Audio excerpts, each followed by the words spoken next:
Hello friends, स्वागत है आप सभी का आपके अपने YouTube channel your study guide पर। तो फ्रेंड्स, आज के इस वीडियो में हम सभी आरपीएफ एसआई के जो 6 दिसंबर के दोस्तों पेपर हुए हैं उन सभी शिफ्टों में से जो इम्पोर्टेंट क्वेश्चन है उन सभी क्वेश्चनों को यहाँ पर पुटअप किया हूँ। दोस्तों, एक एक क्वेश्चन आप सभी के लिए इम्पोर्टेंट है, क्योंकि एक एक क्वेश्चन दोस्तों जो है फुल एक्सप्लेनेशन के साथ आप सभी को बताया जाएगा। आप चाहे आरपीएफ एसआई की तैयारी कर रहे हैं या आरपीएफ कांस्टेबल की तैयारी कर रहे हैं, आप सभी के लिए वीडियो मोस्ट इम्पॉर्टेंट होने वाला है। क्योंकि दोस्तों 6 दिसंबर में दोस्तों जो फर्स्ट शिफ्ट है, सेकेंड शिफ्ट है और थर्ड शिफ्ट के सभी क्वेश्चनों को यहाँ पर पुटअप किया गया है। चलिए पढ़ना शुरू करते हैं। देखते हैं आज का पहला क्वेश्चन। पहला क्वेश्चन हमारा क्या है? भारत की पहली महिला राष्ट्रपति कौन थी? भारत की पहली महिला राष्ट्रपति कौन थी? दोस्तों, क्वेश्चन ये नहीं आया था। क्वेश्चन ये आया था कि भारत की 12वीं जो राष्ट्रपति थी उनका शासनकाल मतलब उनका कार्यकाल कितने वर्षों तक था या कब से कब तक था, ऐसे क्वेश्चन पूछा गया था। चलिए देखते हैं। तो भारत की प्रथम महिला जो राष्ट्रपति थी वो प्रतिभा पाटिल जी थी। कौन थी? प्रतिभा पाटिल जी जो थी वो भारत की प्रथम महिला राष्ट्रपति थी। प्रतिभा पाटिल भारत की 12वीं राष्ट्रपति थी जो 25 जुलाई 2007 से लेकर 25 जुलाई 2012 तक इस पद पर कार्यरत रहीं। वे भारत की पहली महिला राष्ट्रपति थी। क्वेश्चन यही पूछा गया था पर भारत की पहली जो महिला थी वो उनका कार्यकाल कब से कब तक था? तो 25 जुलाई से लेकर 25 जुलाई 2012 तक, 25 जुलाई 2007 से लेकर 25 जुलाई 2012 तक इनका कार्यकाल रहा है। नेक्स्ट क्वेश्चन देखते हैं। भारत का सबसे बड़ा राज्य कौन सा है? भारत का सबसे बड़ा राज्य कौन सा है? क्वेश्चन इतना सिंपल नहीं पूछा गया था। क्वेश्चन यह पूछा गया था भारत का सबसे बड़ा राज्य जो राजस्थान है इसका क्षेत्रफल कितना है, ये आपसे इसे पूछा गया था। भारत का सबसे बड़ा राज्य कौन सा है? तो राजस्थान। क्षेत्रफल की दृष्टि से भारत का सबसे बड़ा राज्य जो है वो राजस्थान है, जिसका क्षेत्रफल कितना है? इसका क्षेत्रफल दोस्तों जो है 3,42,239 वर्ग किलोमीटर इसका क्षेत्रफल है। अगर बात कर लेंगे जनसंख्या की दृष्टि से भारत का सबसे बड़ा राज्य कौन सा है, तो उत्तर प्रदेश है। कौन सा? यूपी जो है उस जनसंख्या की दृष्टि से भारत का सबसे अधिक जनसंख्या वाला राज्य है। नेक्स्ट देखते हैं। विश्व का सबसे बड़ा महाद्वीप कौन सा है? विश्व का सबसे बड़ा महाद्वीप कौन सा है, ये आपसे से पूछा गया था। तो एशिया महाद्वीप जो है विश्व का सबसे बड़ा महाद्वीप है। एशिया क्षेत्रफल और जनसंख्या के हिसाब से दुनिया का सबसे बड़ा महाद्वीप है। यह भी क्वेश्चन पूछा जा सकता है, जनसंख्या के आधार पर सबसे बड़ा महाद्वीप कौन सा है? एशिया है। क्षेत्रफल के हिसाब से विश्व का सबसे बड़ा महाद्वीप कौन सा है? तो एशिया है। ये आप याद रखिएगा। अगला क्वेश्चन देखते हैं। भारत की राष्ट्रीय ध्वज में कितने रंग होते हैं? भारत के राष्ट्रीय ध्वज में कितने रंग होते हैं, ये आपसे से पूछा जा रहा है। तो भारत के जो राष्ट्रीय ध्वज है इसमें 3 रंग होते हैं। राष्ट्रीय ध्वज में 3 रंग होते हैं जिसमें केसरिया, सफ़ेद और हरा है। सफ़ेद रंग जो है मध्य में पाया जाता है और नीला अशोक चक्र होता है वो सफ़ेद रंग की पट्टी पर स्थित होता है, जिसमें 24 तिल्लियाँ होती हैं। ये भी आप याद रखिएगा। 24 तिल्लियाँ जो है हमें 24 घंटे आगे बढ़ने की प्रेरणा देती है। नेक्स्ट क्वेश्चन देखते हैं। संविधान सभा की पहली बैठक कब हुई थी? संविधान सभा की पहली बैठक कब हुई थी, ये आपसे से पूछा गया था। तो 9 दिसंबर 1946 को संविधान सभा की पहली बैठक हुई थी। भारतीय संविधान सभा की पहली बैठक 9 दिसंबर 1946 को हुई थी। यह बैठक दिल्ली के कॉन्स्टिट्यूशन हॉल में अप्राथमिक विद्यालय है में आयोजित हुई थी। क्वेश्चन ये यहाँ से बन सकता है कि संविधान सभा की जो पहली बैठक हुई थी वो कहाँ पर हुई थी? तो दिल्ली के कॉन्स्टिट्यूशन हॉल में हुई थी। अब बात कर लें कि संविधान सभा की जो पहली बैठक हुई थी उसके अध्यक्ष कौन थे? तो अस्थायी रूप से दोस्तों जो है डॉक्टर सच्चिदानंद सिन्हा को बनाया गया था। लेकिन संविधान सभा की जब दूसरी बैठक हुई थी 11 दिसंबर को, तब संविधान सभा के अस्थायी अध्यक्ष जो है डॉक्टर राजेंद्र प्रसाद बनाए गए। चलिए आगे देखते हैं। भारत का राष्ट्रीय फूल कौन सा है? तो भारत का राष्ट्रीय फूल जो है कमल है। यह क्वेश्चन नहीं पूछा गया था। क्वेश्चन तो बड़ा सिंपल है, सबको पता है भारत का राष्ट्रीय पुष्प कमल। लेकिन पूछा यह गया था भारत का जो राष्ट्रीय पुष्प कमल है यह किसका प्रतीक है? तो यहाँ पर देख सकते हैं कमल भारत का राष्ट्रीय फूल है। यह भारतीय संस्कृति, धार्मिकता और समृद्धि का प्रतीक है। इम्पॉर्टेंट यहाँ से बनता है कि यह किसका प्रतीक है। आखिर कमल को ही क्यों चुना गया, तो यह क्योंकि यह संस्कृति, धार्मिकता और समृद्धि का प्रतीक है, इसलिए भारत का राष्ट्रीय पुष्प जो है कमल को प्रतीक किया गया था। नेक्स्ट देखते हैं, प्रथम भारत रत्न पुरस्कार किसे दिया गया था।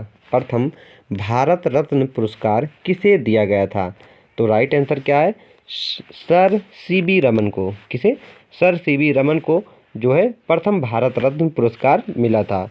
भारत रत्न पुरस्कार भारत का सर्वोच्च नागरिक सम्मान है। यह पहला भारत रत्न पुरस्कार सर सीवी रमन को 1954 में विज्ञान में उनकी योगदान के लिए दिया गया था। चलिए आगे देखते हैं, कौन सा ग्रह सबसे बड़ा है। कौन सा ग्रह जो है सबसे बड़ा है, तो बृहस्पति ग्रह जो है फ्रेंड्स वो सबसे बड़ा है। यहाँ पर देख सकते हैं बृहस्पति ग्रह का व्यास जो है लगभग 1,42,984 किलोमीटर है, जो इसे हमारे सौरमंडल का सबसे बड़ा ग्रह कहा जाता है। चलिए आगे देखते हैं, भारत में सबसे लंबी नदी कौन सी है। भारत में सबसे लंबी नदी कौन सी है, तो गंगा नदी जो है भारत की सबसे लंबी नदी है। गंगा नदी भारत की सबसे लंबी नदी है, जिसकी कुल लंबाई जो है 2,525 किलोमीटर है। नेक्स्ट देखते हैं, माउंट एवरेस्ट की ऊंचाई कितनी है।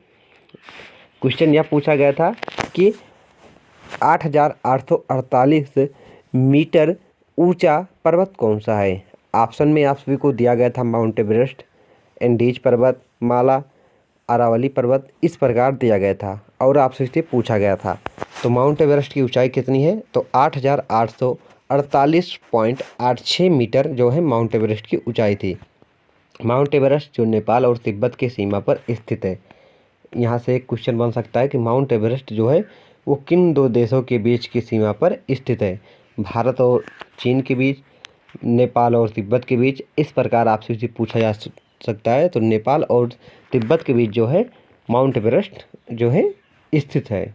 आगे देखते हैं फ्रेंड्स, अगर आप सभी को क्लास की पीडीएफ चाहिए तो आप हमारे टेलीग्राम चैनल से जुड़ सकते हैं, जिसकी लिंक मैं आप सभी को डिस्क्रिप्शन में प्रोवाइड कर दूंगा। वहां से आप जुड़कर जो है क्लास की पीडीएफ प्राप्त कर सकते हैं। चलिए आगे देखते हैं, अब नेक्स्ट क्वेश्चन देखते हैं, भारत का संविधान कब अपनाया गया था। भारत का संविधान कब अपनाया गया था, तो जो भारत का संविधान है फ्रेंड तो 26 नवंबर 1949 को अपनाया गया था। भारतीय संविधान को 26 नवंबर 1949 को संविधान सभा द्वारा अपनाया गया था। यह संविधान 26 जनवरी 1950 को लागू हुआ था, जिसे हम गणतंत्र दिवस के रूप में मनाते हैं। नेक्स्ट देखते हैं, भारत के संविधान में कुल कितने अनुच्छेद हैं। भारत के संविधान में कुल कितने अनुच्छेद हैं, तो बात कर लें फ्रेंड्स कि भारत के संविधान में कुल कितने अनुच्छेद हैं। तो अभी तक तो दोस्तों लिखित रूप से जो है भारत के संविधान में 395 अनुच्छेद हैं। कितने, 395 अनुच्छेद हैं। लेकिन अगर बात कर लें कि टोटल जो संशोधन हुए हैं उनको मिलाकर बात करें कितने अनुच्छेद हो गए हैं, तो 448 हो गए हैं। कितने, 448। लेकिन अभी लिखित रूप से दोस्तों आप सभी को जो है 395 ही अनुच्छेद मिलते हैं, इसलिए आप इसे याद रखिएगा। और बात कर लें भारतीय संविधान में कुल कितने भाग हैं, तो 22 भाग हैं। कितने, 22 भाग हैं। लेकिन अगर जो संशोधन हुए हैं जैसे भाग 4A, इस प्रकार जो संशोधन हुए हैं उन्हें अगर जोड़ा जाए तो 25 भाग हो चुके हैं। चलिए देखते हैं इसके बारे में। भारतीय संविधान में कुल 448 अनुच्छेद हैं, लेकिन अभी लिखित रूप से आप सभी को कितने मिलते हैं, 395 अनुच्छेद मिलते हैं, जो 25 भागों में विभाजित हैं। अगर 448 आप अनुच्छेद लेंगे तो 25 भाग आपको मानना पड़ेगा। अगर आप 395 अनुच्छेद मानते हैं अभी जो लिखित रूप से मिलते हैं, तो 22 भाग ही आप सभी को मानना होगा। संविधान में समय समय पर संशोधन भी होते रहते हैं, जिनसे अनुच्छेदों की संख्या में बदलाव हो सकता है। चलिए आगे देखते हैं, भारत के संविधान का निर्माण किस अध्यक्ष के अध्यक्षता में हुआ था। भारत के संविधान का निर्माण किस अध्यक्ष की अध्यक्षता में हुआ था, तो डॉक्टर राजेंद्र प्रसाद जी जो थे, जिन्हें 11 दिसंबर 1946 को भारतीय संविधान सभा का अध्यक्ष बनाया गया था, इनकी अध्यक्षता में जो है दोस्तों भारत के संविधान का निर्माण हुआ था। नेक्स्ट देखते हैं, भारतीय संविधान का प्रारूप कौन तैयार किया था? भारतीय संविधान का प्रारूप कौन तैयार किया था?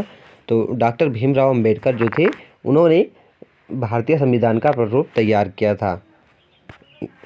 भारतीय संविधान का प्रारूप डॉक्टर भीमराव अंबेडकर ने तैयार किया था। उन्हें भारतीय संविधान का प्रमुख शिल्पकार भी कहा जाता है। उनका योगदान भारतीय संविधान की संरचना में अत्यंत महत्वपूर्ण था। आगे देखते हैं, भारत का संविधान किस प्रकार का संविधान है? भारत का संविधान जो है वो किस प्रकार का संविधान है? तो भारत का संविधान जो है लिखित और विस्तार पूर्वक संविधान है। भारत का संविधान एक लिखित संविधान है जिसमें सभी कानूनों, अधिकारों और कर्तव्यों का विस्तार वर्णन किया गया है। यह दुनिया का सबसे लंबा लिखित संविधान है। आगे देखते हैं, मुगल साम्राज्य के पहले सम्राट कौन थे? मुगल साम्राज्य के पहले सम्राट कौन थे? तो बाबर जो थे वो मुगल साम्राज्य के पहले सम्राट थे। बाबर जो कि तैमूरलंग और चंगेज खान के वंशज थे, मुगल साम्राज्य के पहले सम्राट थे। उन्होंने 1526 में पानीपत की पहली लड़ाई दिल्ली के सुल्तान इब्राहिम लोदी को हराकर भारत में मुगल साम्राज्य की नींव रखी थी। क्वेश्चन यहाँ से यह भी बन सकता है कि बाबर जो थे जिन्होंने मुगल वंश की नींव रखी थी, किस सम्राट को हराकर इन्होंने यह रखी थी? तो इब्राहिम लोदी को। किस युद्ध में हराया था? तो पानीपत के युद्ध में। कब हराया था? 1526। ये 3-4 क्वेश्चन यहाँ से बन सकते हैं। चलिए नेक्स्ट क्वेश्चन देखते हैं, सम्राट अकबर का जन्म कहाँ हुआ था? सम्राट अकबर का जन्म कहाँ पर हुआ था? तो उमरकोट अब पाकिस्तान में है। यहाँ पर जो है सम्राट अकबर का जन्म हुआ था। सम्राट अकबर का जन्म 15 अक्टूबर 1542 को उमरकोट में, जो वर्तमान में पाकिस्तान में हुआ था। अकबर ने 1556 से लेकर 1605 तक मुगल साम्राज्य तक पर शासन किया और उसे समृद्ध और शक्तिशाली बनाया था। अकबर के बाद इनके वंशज कौन था? तो जहांगीर थे। ये भी आप याद रखिएगा। मुगल सम्राट शाहजहां द्वारा निर्मित प्रसिद्ध स्मारक कौन सा है? मुगल सम्राट शाहजहां द्वारा प्रसिद्ध जो स्मारक है वह कौन सा है? तो ताजमहल। ताजमहल जो है वो मुगल सम्राट शाहजहां के द्वारा निर्मित एक प्रसिद्ध स्मारक है। शाहजहां ने अपनी पत्नी मुमताज महल की याद में ताजमहल का निर्माण कराया। यह भव्य स्मारक आगरा में स्थित है और इसे सफ़ेद संगमरमर से बनाया गया है। ताजमहल को विश्व धरोहर के स्थल के रूप में यूनेस्को द्वारा मान्यता प्राप्त है। नेक्स्ट देखते हैं, कौन सा मुगल सम्राट पहले और दूसरे पानीपत की लड़ाई में शामिल था? कौन सा मुगल सम्राट जो है पहले और दूसरे पानीपत के युद्ध में शामिल था? तो राइट आंसर क्या है? अकबर। अकबर जो थे उन्होंने पहले और दूसरे पानीपत की लड़ाई में भाग लिया था। अकबर ने 1556 में पानीपत की दूसरी लड़ाई में हेमचंद्र विक्रमादित्य हेमू जिसे कहते हैं को हराया था। यह युद्ध भारतीय इतिहास में एक महत्वपूर्ण घटना थी जिसमें अकबर ने अपने साम्राज्य की सीमाओं को बढ़ाया था।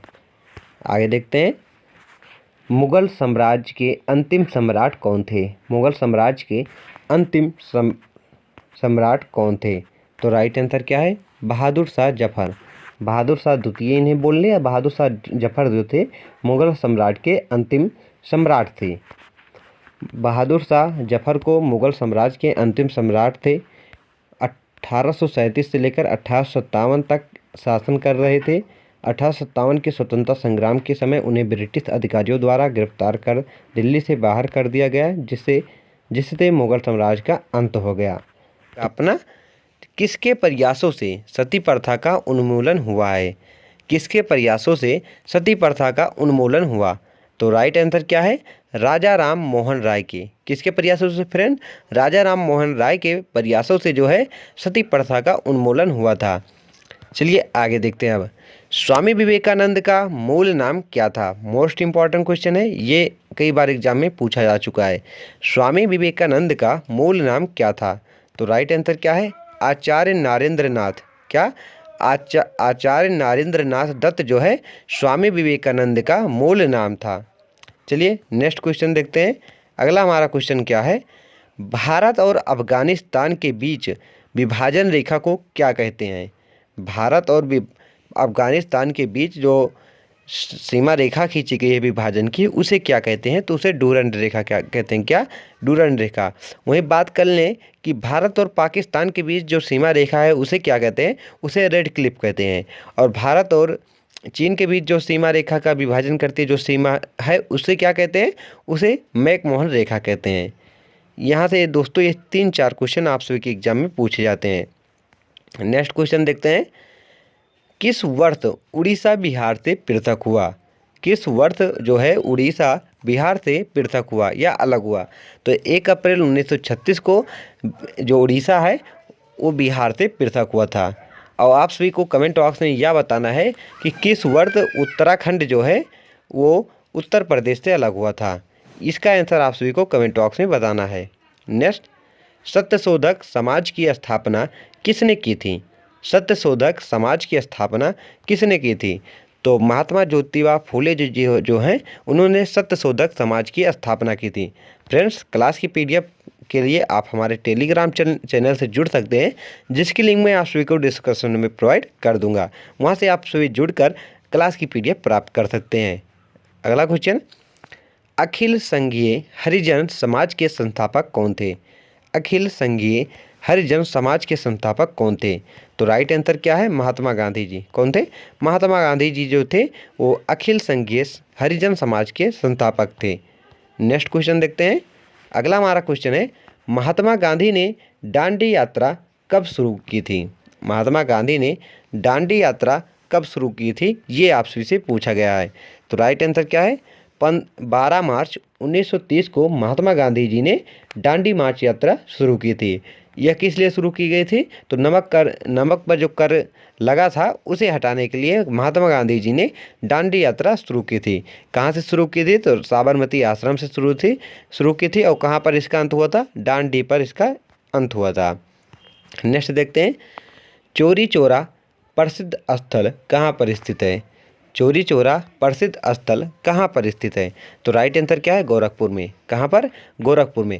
और चौरी चौरा हत्याकांड कब हुआ था? तो 1922 ईस्वी में चौरी चौरा जो हत्याकांड हुआ था, उसीलिए चौरी चौरा प्रसिद्ध है। यह भी आप याद रखिएगा। नेक्स्ट देखते हैं, 15 अगस्त 1947 के बाद भारत का कौन सा राज्य पुर्तगाल के अधीन था? 15 अगस्त 1947 के बाद भारत का कौन सा राज्य जो है वो पुर्तगालों के अधीन था? तो गोवा जो है दोस्तों वो पुर्तगालियों के अधीन था। यह आज़ाद कब हुआ था? तो 1961 में यह पुर्तगालियों के शिकंजे से आज़ाद हुआ। चलिए आगे देखते हैं। अब करो या मरो का नारा किसने दिया? करो या मरो का नारा किसने दिया था? तो राइट आंसर क्या है? महात्मा गांधी जी ने। किसने दिया था? महात्मा गांधी ने दिया था। नेक्स्ट क्वेश्चन देखते हैं, नील कृषकों के दीन दशा पर लिखी गई पुस्तक नील दर्पण के लेखक कौन है? नील कृषकों के दीन दशा पर लिखी गई पुस्तक नील दर्पण के लेखक कौन है? तो राइट आंसर क्या है? दीनबंधु मित्र। कौन? दीनबंधु मित्र जो हैं वो नील दर्पण पुस्तक के लेखक हैं। मोस्ट इंपॉर्टेंट क्वेश्चन है फ्रेंड्स, ये कई बार एग्जाम में पूछा गया है। नील दर्पण के लेखक कौन है? तो कौन है? दीनबंधु मित्र जी। विजयनगर साम्राज्य की स्थापना कब हुई थी? विजयनगर साम्राज्य की स्थापना कब हुई थी? तो राइट आंसर क्या है? सन 1336 में। कब हुई थी? सन 1336 में। अगर बात कर ले किसने की थी? हरिहर और बुक्का 2 भाई थे जिन्होंने मिलकर विजयनगर साम्राज्य की स्थापना की थी। नेक्स्ट देखते हैं, माउंटबेटन योजना की घोषणा कब की गई थी? माउंटबेटन योजना की घोषणा कब की गई थी? तो इसका राइट आंसर क्या है? इसका राइट आंसर है 3 जून 1947 को। कब की गई थी? 3 जून 1947 को माउंटबेटन योजना की घोषणा की गई थी। नेक्स्ट क्वेश्चन देखते हैं, भीमबेटका किसके लिए प्रसिद्ध है? भीमबेटका किसके लिए प्रसिद्ध है? तो इसका राइट आंसर क्या है? गुफाओं के लिए। किसके लिए? गुफाओं के लिए भीमबेटका प्रसिद्ध है।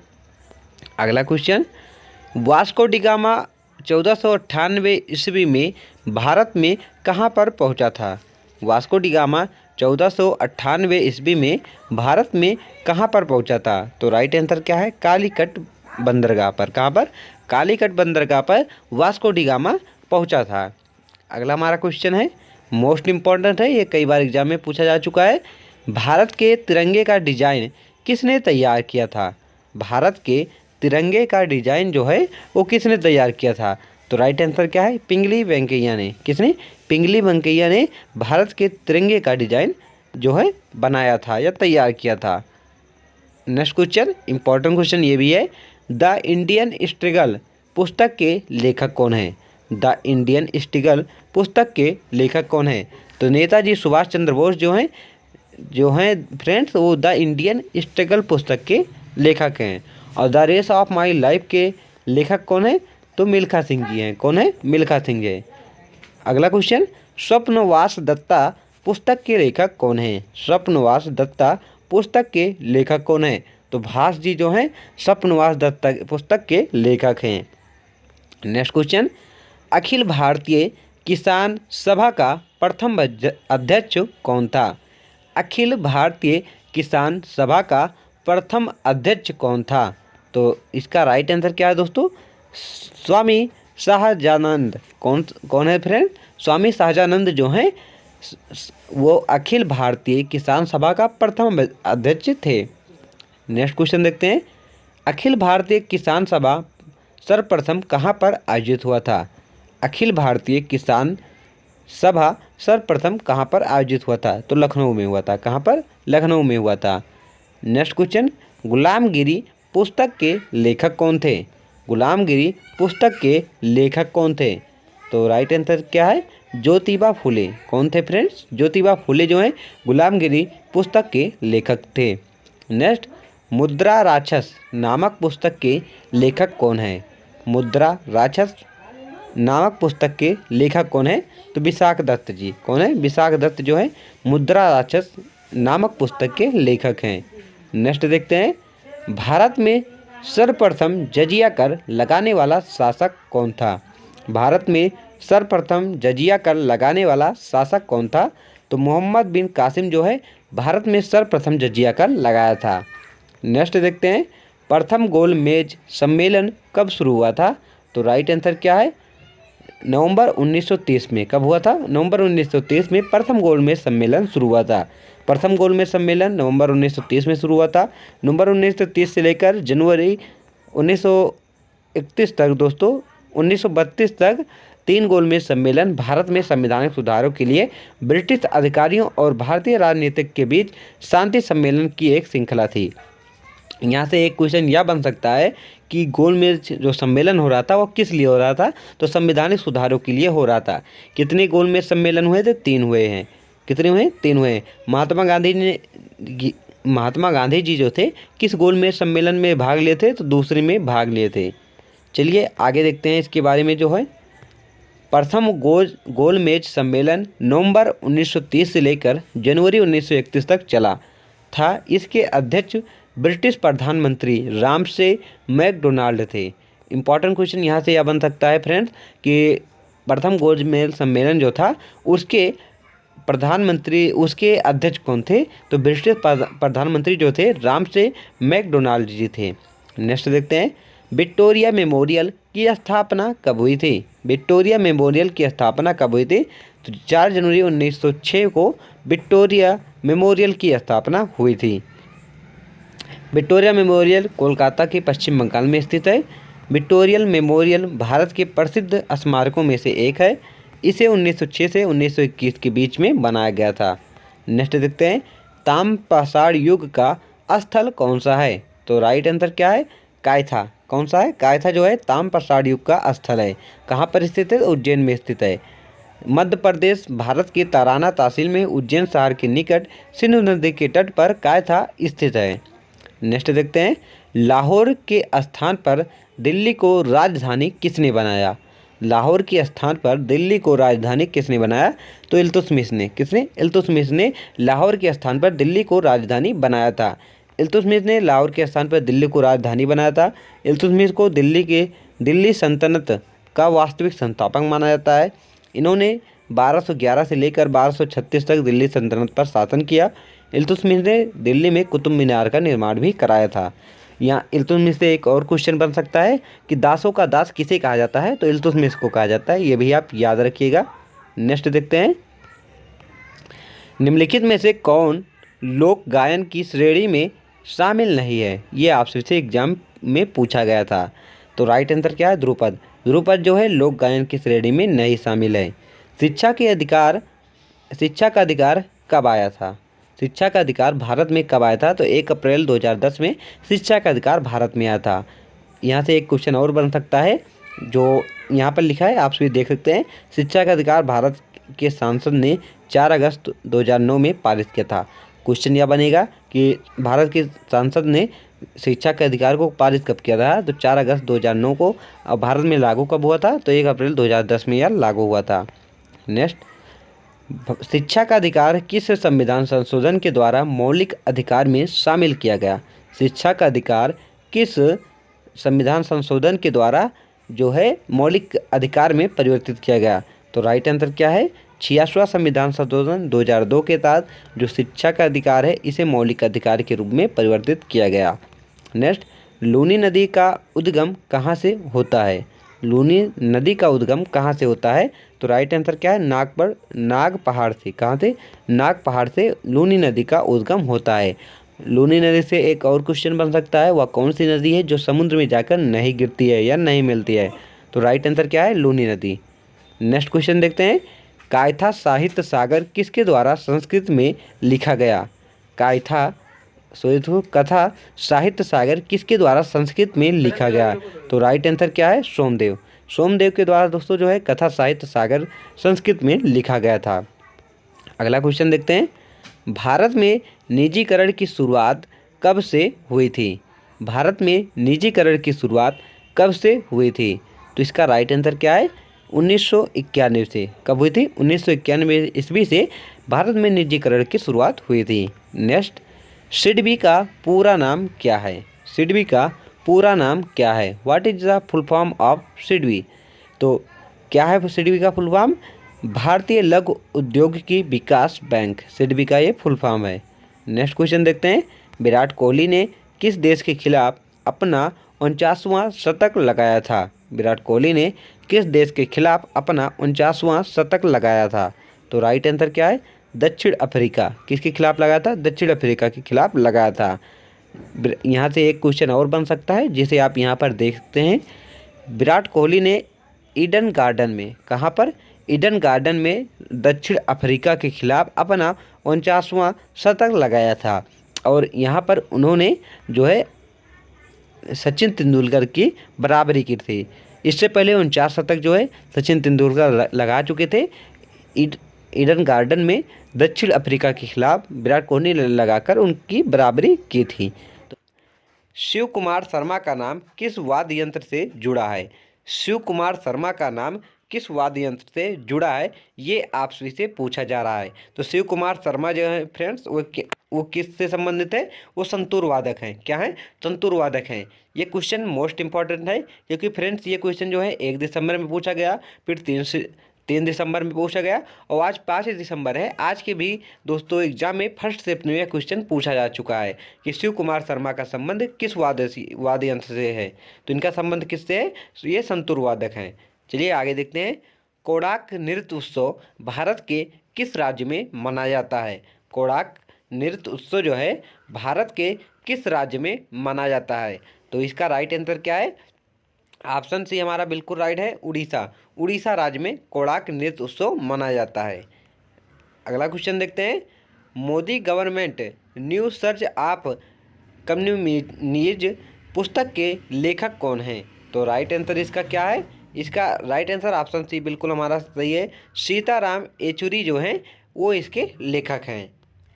और अगर आपसे इसे पूछा जाए कि The Race of My Life के लेखक कौन है, तो मिल्खा सिंह जी हैं। कौन है? मिल्खा सिंह जी की ये आत्मकथा है The Race of My Life. अगला क्वेश्चन देखते हैं, 2011 की जनगणना के अनुसार निम्नलिखित में से कौन भारत का सबसे अधिक आबादी वाला महानगरीय शहर है? 2011 की जनगणना के अनुसार भारत का कौन सबसे अधिक आबादी वाला महानगरीय शहर है? तो राइट आंसर क्या है? ऑप्शन बी बिल्कुल राइट है, मुंबई। मुंबई जो है सबसे आबादी वाला महानगरीय शहर है। इंपॉर्टेंट क्वेश्चन है, एग्जाम में फिर से ये पूछा जा सकता है। नेक्स्ट क्वेश्चन देखते हैं। भारत के किस राज्य में नंटजली उत्सव मनाया जाता है? भारत के किस राज्य में नंटजली उत्सव मनाया जाता है? गोवा में, तमिलनाडु में, उत्तर प्रदेश में या फिर राजस्थान में? तो इसका राइट आंसर क्या है? ऑप्शन बी हमारा बिल्कुल राइट है, आप तमिलनाडु में। कहाँ पर? तमिलनाडु में दोस्तों जो है नटजली उत्सव मनाया जाता है। अगर बात कर लें कथक किस राज्य का शास्त्रीय नृत्य है? तो उत्तर प्रदेश का। कथक किस राज्य का शास्त्रीय नृत्य है? तो उत्तर प्रदेश का है, ये भी आप याद रखिएगा। नेक्स्ट देखते हैं। जनसंख्या में प्रति 1000 पुरुषों पर महिलाओं की संख्या को क्या कहा जाता है? जनसंख्या में प्रति 1000 पुरुषों पर महिलाओं की संख्या को क्या कहा जाता है? तो राइट आंसर क्या है? ऑप्शन भी बिल्कुल राइट है, लिंग अनुपात। क्या कहा जाता है? लिंग अनुपात। नेक्स्ट देखते हैं। 2011 की जनगणना के अनुसार भारत का लिंगानुपात लगभग कितना है? 2011 की जनगणना के अनुसार भारत का लिंगानुपात कितना है? प्रति 1000 पुरुषों पर 940 महिलाएं, प्रति 1000 पुरुषों पर 740 महिलाएं, प्रति 1000 पुरुषों पर 640 महिलाएं या प्रति 1000 पुरुषों पर 840 महिलाएं? तो राइट आंसर क्या है? ऑप्शन ए बिल्कुल राइट है, प्रति 1000 पुरुषों पर 940 महिलाएं। नेक्स्ट देखते हैं। निम्नलिखित में से कौन सा त्यौहार राजस्थान से जुड़ा है? निम्नलिखित में से कौन सा त्यौहार जो है जो राजस्थान से जुड़ा है? गुड़ी पावा, बोनालू, बूंदी उत्सव, माथो नारंग? तो राइट आंसर क्या है? ऑप्शन सी बिल्कुल राइट है, बूंदी उत्सव। बूंदी उत्सव जो है राजस्थान से संबंधित है। फ्रेंड, अगर आप सभी को वीडियो पसंद आ रहा है तो चैनल को सब्सक्राइब जरूर करिएगा। नेक्स्ट देखते हैं। FIH पुरुष हॉकी विश्व कप 2018 में किस देश ने जीता? मतलब पूछा जा रहा है जो 2018 में FIH पुरुष हॉकी विश्व कप हुआ था उसे किस देश ने जीता था? नीदरलैंड ने, बेल्जियम ने, ऑस्ट्रेलिया ने या फिर स्पेन ने? तो राइट आंसर क्या है? ऑप्शन भी बिल्कुल राइट है, बेल्जियम ने। फ्रेंड्स, PDF में आप सभी का आंसर भी लिखा है ताकि आप सभी को दोबारा रिवीजन करने में आसानी हो, इसलिए आप टेलीग्राम चैनल को ज्वाइन करना ना भूलिएगा। नेक्स्ट देखते हैं। उड़ीसी नृत्य शैली मूल रूप से किस राज्य से संबंधित है? उड़ीसी नृत्य शैली निम्नलिखित में से किस राज्य से संबंधित है? तो राइट आंसर क्या है? उड़ीसा। उड़ीसा राज्य से यह संबंधित है। अगला क्वेश्चन। निम्नलिखित में से कौन सा मानक साधन है जिसके द्वारा भारत में चुनाव कराए जाते हैं? निम्नलिखित में से कौन सा मानक साधन है जिसके द्वारा भारत में चुनाव कराए जाते हैं? तो राइट आंसर क्या है? EVM, इलेक्ट्रॉनिक वोटिंग मशीन के द्वारा। किसके द्वारा? इलेक्ट्रॉनिक वोटिंग मशीन के द्वारा जो है चुनाव कराए जाते हैं। नेक्स्ट देखते हैं। निम्नलिखित में से भारतीय संगीतकारों में से किसे ऑस्कर 2009 में सर्वश्रेष्ठ मूल गीत का पुरस्कार मिला? निम्नलिखित भारतीय संगीतकारों में से किसे ऑस्कर 2009 में सर्वश्रेष्ठ मूल गीतों का पुरस्कार मिला? तो राइट आंसर क्या है? ऑप्शन ए बिल्कुल राइट है, AR रहमान। आप सभी देख सकते हैं किस प्रकार आप सभी के एग्जाम में क्वेश्चन पूछा जा रहा है, क्योंकि दोस्तों पोस्ट की संख्या जो है बहुत कम है और फॉर्म की संख्या जो है बहुत अधिक है, इसलिए आप देख सकते हैं 2009 का क्वेश्चन आप सभी से स्ट्रेटेजी के रूप में पूछा जा चुका है। इसलिए आप सभी को ध्यानपूर्वक पढ़ना है ताकि एक भी क्वेश्चन आप सभी के एग्जाम में छूटने ना पाए। अगर आप एक क्वेश्चन छोड़ते हैं तो आप सभी सोच सकते हैं आप कितने हजारों लोगों से पीछे होने वाले हैं। इसलिए वीडियो को ध्यानपूर्वक देखिएगा, एक बार ना समझ में तो दोबारा वीडियो जरूर देखिएगा। चलिए देखते हैं नेक्स्ट क्वेश्चन। गिद्धा नृत्य शैली किस राज्य से संबंधित है? यह क्वेश्चन तो मोस्ट इम्पॉर्टेंट है, इसे आप बिना याद के एग्जाम में जा ही नहीं सकते। गिद्धा नृत्य शैली किस राज्य से संबंधित है? गिद्धा नृत्य शैली किस राज्य से संबंधित है? तो पंजाब से यह संबंधित है। नेक्स्ट देखते हैं। 2008 बीजिंग ओलंपिक्स में किस भारतीय मुक्केबाज ने मिडिल वेट वर्ग में कांस्य पदक जीता था? 2008 बीजिंग ओलंपिक्स में किस भारतीय मुक्केबाज ने मिडिल वेट वर्ग में कांस्य पदक जीता था? तो राइट आंसर क्या है? ऑप्शन ए बिल्कुल राइट है, विजेंद्र सिंह ने। किसने? विजेंद्र सिंह ने। अगर बात कर ले कि भारत के लिए पहला व्यक्तिगत स्वर्ण पदक लाने वाले व्यक्ति का क्या नाम है, तो अभिनव बिंद्रा है। क्या है? अभिनव बिंद्रा है। नेक्स्ट, टंकेश्वर हजारिका बोरबयान को भारत के किस शास्त्रीय नृत्य में उनके उत्कृष्ट योगदान के लिए 2018 का संगीत नाटक अकादमी पुरस्कार प्रदान किया गया? तो राइट आंसर क्या है? सत्रिया। किसके लिए? सत्रिया। सत्रिया कहाँ का जो है शास्त्रीय नृत्य है? तो असम का है। कहाँ पर? असम का जो है सत्रिया जो है शास्त्रीय नृत्य है। कुचिपुड़ी कहाँ का है? कुचिपुड़ी दोस्तों जो है आंध्र प्रदेश का है। भारतनाट्यम की बात कर लें तो तमिलनाडु का है। और कथक कहाँ का शास्त्रीय नृत्य है? तो उत्तर प्रदेश का है। टोटल शास्त्रीय नृत्यों की संख्या कितनी है? 8 है। कितनी है? 8 है। सबसे पुराना शास्त्रीय नृत्य कौन सा है? तो भारतनाट्यम है। कितना है? 2000 वर्ष पुराना है। चलिए आगे देखते हैं अब। क्लासिकल डांस का कौन सा रूप दक्षिण भारत से संबंधित है? क्लासिकल डांस का कौन सा रूप दक्षिण भारत से संबंधित है? तो राइट आंसर क्या है? इसका राइट आंसर फ्रेंड्स है कर्नाटकी नृत्य या कथकली। जो कथकली है और भारतनाट्यम, ये कर्नाटकी नृत्य जो है ये दक्षिण भारत से संबंधित है। उत्तर भारत से कौन से है? तो हिंदुस्तानी संगीत उत्तर भारत में प्रयोग की जाती है। नेक्स्ट देखते हैं, कथक नृत्य में मुख्य रूप से कौन सा संगीत शैली प्रयोग किया जाता है? कथक नृत्य में कौन सा संगीत शैली प्रयोग किया जाता है? तो हिंदुस्तानी। कौन सा? हिंदुस्तानी संगीत शैली प्रयोग किया जाता है। क्योंकि दोस्तों जो कथक है उत्तर प्रदेश का शास्त्रीय नृत्य है। उत्तर प्रदेश जो है उत्तर में है, इसलिए हिंदुस्तानी संगीत प्रयोग किया जाता है। ये अगर बात करें कुचिपुड़ी में कौन सा संगीत शैली प्रयोग किया जाता है? तो कर्नाटिक संगीत प्रयोग किया जाता है। नेक्स्ट देखते हैं, भारतनाट्यम का मुख्य केंद्र राज्य कौन सा है? तो मुख्य केंद्र राज्य कौन सा है? तमिलनाडु है। नेक्स्ट देखते हैं अगला क्वेश्चन, कथकली में किस प्रकार की वेशभूषा पहनी जाती है? तो रंगीन मेकअप और इलेबरेट जो कस्टम्स है, इस प्रकार का संगीत इसमें वेशभूषा पहना जाता है। नेक्स्ट, उड़ीसी नृत्य की उत्पत्ति कहाँ से हुई? उड़ीसी नृत्य की उत्पत्ति कहाँ से हुई है? तो उड़ीसा से हुई है। कहाँ से फ्रेंड्स? उड़ीसा से जो है उड़ीसी नृत्य की उत्पत्ति हुई है। क्लासिकल डांस में अंग का क्या अर्थ है? क्लासिकल डांस में अंग का क्या अर्थ है? तो अंग का अर्थ होता है शरीर का अंग या हिस्सा जो नृत्य की मुद्रा में प्रयोग किया जाता है। अगला क्वेश्चन देखते हैं, सत्यजीत रे की फिल्म में किस क्लासिकल डांस का प्रयोग किया गया था? देख सकते हैं किस प्रकार क्वेश्चन आपसे से घुमा घुमा कर पूछ रहा है। सत्यजीत रे की फिल्म में किस प्रकार क्लासिकल डांस का प्रयोग किया गया था? तो उड़ीसी।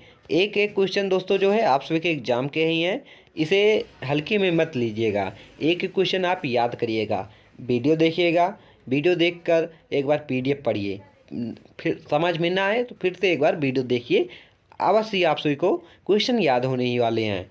नेक्स्ट क्वेश्चन देखते हैं, कथक में ताला का क्या अर्थ है? कथक में ताला का क्या अर्थ है? तो राइट आंसर क्या है? ताल या लय। नेक्स्ट, क्लासिकल डांस की मुख्य 4 शैली कौन सी है? क्लासिकल डांस की मुख्य 4 शैली कौन सी है? तो क्लासिकल डांस में जो मुख्य 4 शैली है दोस्तों, भारतनाट्यम है, कथक है, उड़ीसी है और मणिपुरी है। नेक्स्ट देखते हैं, क्लासिकल डांस में मुद्रा का क्या महत्व है? क्लासिकल डांस में मुद्रा का क्या महत्व है? भावनाओं और कथनात्मक को व्यक्त करना ही दोस्तों जो है मुद्रा का अर्थ है। ये दोस्तों ऐसे क्वेश्चन है जो हर कोई नहीं कराता है, क्योंकि क्वेश्चन टफ पढ़ते हैं और स्टूडेंट यहाँ पर रुकते नहीं हैं। लेकिन मेरा फर्ज है आप सभी को एक भी क्वेश्चन गलत ना करने दें, इसलिए ऐसे भी क्वेश्चन आप सभी को कराए जा रहे हैं जो आप सभी ने पहले नहीं किए हैं। इसलिए वीडियो थोड़ा आप सभी को टफ लग सकता है, लेकिन वीडियो को स्किप किए बिना पूरा देखिएगा, ताकि एक भी क्वेश्चन आप सभी के एग्जाम हॉल में गलत ना होने पाए। चलिए देखते हैं नेक्स्ट क्वेश्चन, नृत्य की कौन सी शैली दृष्टिकोण के लिए प्रसिद्ध है? तो भारतनाट्यम जो है यह प्रसिद्ध है। नेक्स्ट देखते हैं अगला क्वेश्चन, कथक के प्रमुख कलाकारों में से कौन एक हैं?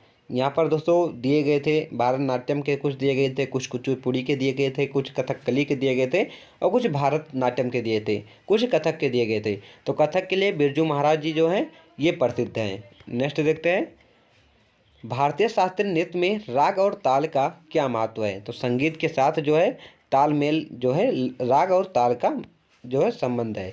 क्लासिकल डांस में नाट्य का क्या अर्थ है? क्लासिकल डांस में नाट्य का क्या अर्थ है? तो नाटक या नृत्य नाटक। नेक्स्ट देखते हैं, कथक में गीत गाती का क्या कथक में गाती क्या होती है? तो एक संगीतकार होती है जो नृत्य के साथ गायन करती है। नेक्स्ट क्वेश्चन, भारतनाट्यम की विशेषता क्या है? तो एस्थेटिक और भावनात्मक अभिव्यक्ति ही भारतनाट्यम की विशेषता है। नेक्स्ट, कथकली का मुख्य उद्देश्य क्या है? कथकली का मुख्य उद्देश्य क्या है? धार्मिक और पौराणिक कथाओं का प्रदर्शन करना ही कथकली का जो है उद्देश्य है। कथकली किस राज्य का शास्त्रीय नृत्य है? तो केरल का है। कहाँ का है? केरल का है। मोहिनीअट्टम कहाँ का है? केरल का है। नेक्स्ट, क्लासिकल डांस में अभिनय का क्या महत्व होता है? तो कथात्मक और भावनाओं को प्रस्तुत करना ही दोस्तों क्लासिकल डांस में अभिनय का अर्थ होता है। मणिपुरी नृत्य की विशेषता क्या है? तो प्रेम और भक्ति के भाव को व्यक्त करना ही मणिपुरी जो है नृत्य का विशेषता है। नेक्स्ट क्वेश्चन, क्लासिकल डांस में श्लोक का उपयोग किस लिए होता है? तो नृत्य के दौरान संगीत के लिए क्लासिकल डांस में श्लोक का प्रयोग किया जाता है। नेक्स्ट क्वेश्चन देखते हैं, कथक में तबला का क्या उपयोग होता है, क्या महत्व होता है? तो ताल के लिए तबला का प्रयोग करते हैं। नेक्स्ट, भारतनाट्यम में कितने अंग हैं? तो 8 अंग है। अंग जो है ऊपरी अंग है, एक ऊपरी अंग है, निचला अंग है, इसी प्रकार 8 अंग हैं। तो फ्रेंड्स, आप 3-4 क्वेश्चन और बचे हैं, इसे भी आप देख लें ताकि आप सभी का जो 1 दिसंबर से लेकर 5 दिसंबर तक आप सभी के एग्जाम में पूछे गए हैं उन सभी क्वेश्चनों को आप यहाँ पर देख सकें। कथकली में नृत्य की कहानी किस रूप में प्रस्तुत की जाती है? तो पात्रों के माध्यम से कथकली में जो है नृत्य की शैली कहानियों को प्रस्तुत की जाती है। उड़ीसी नृत्य का प्रमुख तत्व क्या है? तो चक्र की स्थिति ही उड़ीसी नृत्य का प्रमुख तत्व है। नेक्स्ट देखते हैं, अगला क्वेश्चन हमारा क्या है, आज का हमारा लास्ट क्वेश्चन, भारत में सबसे प्राचीन नृत्य शैली कौन सी मानी जाती है? तो राइट आंसर क्या है? भारतनाट्यम। आप सभी के लिए एक होमवर्क क्वेश्चन है, इसका आंसर आप सभी को कमेंट बॉक्स में बताना है। कमेंट बॉक्स में आप सभी को 2 चीज़ बतानी है। पहला तो ये है कि आप सभी को वीडियो कैसा लगा। क्या फ्रेंड, आप सभी को वीडियो कैसा लगा ये भी आप सभी को कमेंट बॉक्स में बताना है। दूसरी बात यह है कि आप सभी को एक आंसर कमेंट बॉक्स में बताना है कि भारत का संविधान कैसा है। भारत का संविधान कैसा है, लिखित है या अलिखित है, लिखित है या मौखिक है? आप सभी को इसका आंसर कमेंट बॉक्स में बताना है कि भारत का संविधान जो है वो किस प्रकार का है, लिखित संविधान है या अलिखित संविधान है। इसका आंसर आप सभी को कमेंट बॉक्स में बताना है। तो अगर वीडियो पसंद आए तो चैनल को सब्सक्राइब जरूर करिएगा फ्रेंड्स। वीडियो को लाइक करें, अपने फ्रेंड के पास शेयर करें ताकि आपका अपना चैनल और आगे ग्रो कर सके। Thank for watching this video.